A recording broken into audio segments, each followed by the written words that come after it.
Bismillahirrahmanirrahim. Assalamu alaikum dear students of class 2. Me Samra Rashid, your science teacher here in BFC Nushair Afroz. Dear students, how are you? I hope you all will be fine. Dear students, welcome back to our science class. Dear students, as we studied in previous lecture about what makes a shadow big or small. Okay, now today we are going to be studying about materials and light. Okay, so let us start. Dear students, in materials and light cannot pass through most solid objects. We say that these objects are called opaque object. बेटा वो object जिनमें से light pass नहीं हो सकती उनको हम क्या कहते हैं? opaque object. Okay, just like fan, box, newspaper, these all are opaque object. वो ऑब्जेक्ट जिनमें से लाइट पास नहीं हो सकती उन्हें हम क्या कहते हैं? opaque object. Okay, just like this copy is a opaque object. ये कॉपी क्या है बेटा? opaque object है. This plate is also a opaque object. इस प्लेट में से भी लाइट पास नहीं हो सकती तो इसे भी हम क्या कहेंगे? opaque object. Okay, next is light can pass through some materials such as glass, clear plastic. We say that these objects are called transparent. वो ऑब्जेक्ट जिनमें से लाइट पास हो सकती है उन्हें हम क्या कहते हैं? ट्रांसपेरेंट. Just like glass. बेटा ग्लास में से लाइट पास हो सकती है, ग्लास से हम देख सकते हैं. ओके, तो ग्लास जो है वो क्या है? ट्रांसपेरेंट मटेरियल है. और प्लेट जो है और दूसरे ऑब्जेक्ट जो हैं pen, box, newspaper, copies, chair, table, ये सब क्या हैं? ओपेक ऑब्जेक्ट हैं. ओके, और ग्लास क्या है? Glass is a transparent material. Okay, this plastic बोतल is also a transparent material. ये प्लास्टिक बोतल भी क्या है? ट्रांसपेरेंट मटेरियल है. ओके स्टूडेंट्स,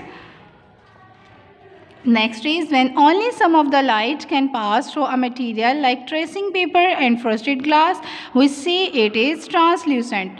translucent किसे कहते हैं बेटा? ट्रांसल्यूसेंट उस मटेरियल्स को कहते हैं जिनमें से कुछ लाइट पास होती है और कुछ लाइट पास नहीं होती. जैसे कि ओपेक ऑब्जेक्ट में से लाइट पास नहीं होती. ओपेक ऑब्जेक्ट किसे कहते हैं? जिसमें से लाइट पास नहीं होती. और ट्रांसपेरेंट किसे कहते हैं? जिसमें से लाइट पास होती है. बट ट्रांसल्यूसेंट किसे कहते हैं? जिसमें से कुछ लाइट पास होती है और कुछ लाइट पास नहीं होती. ओके बेटा, जैसे कि ये विंडो का मिरर जो है ये क्या है? ट्रांसल्यूसेंट है क्योंकि इसमें से कुछ लाइट पास होगी और कुछ लाइट पास नहीं होती. Okay, this glass is a translucent glass and this glass is a transparent glass. Okay students, next is when light falls on some object it is reflected. Smooth shiny object reflect more light.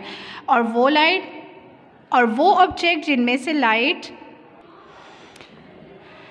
जब light किसी भी object के ऊपर पड़ती है, light जब किसी भी ऑब्जेक्ट के ऊपर पड़ती है तो वो क्या करती है? रिफ्लेक्ट करती है. ओके, लाइट रिफ्लेक्ट किन ऑब्जेक्ट के ऊपर करती है? स्मूथ और शाइनी ऑब्जेक्ट के ऊपर. लाइट की रिफ्लेक्शन उन ऑब्जेक्ट के ऊपर होती है वो ऑब्जेक्ट जो बहुत ज़्यादा स्मूथ होते हैं और जिनमें बहुत ज़्यादा शाइनिंग होती है. जैसे कि मेटल में बहुत ज़्यादा शाइनिंग होती है. मेटल की कुछ चीज़ें ऐसी होती हैं जिनमें बहुत ज़्यादा शाइनिंग होती है.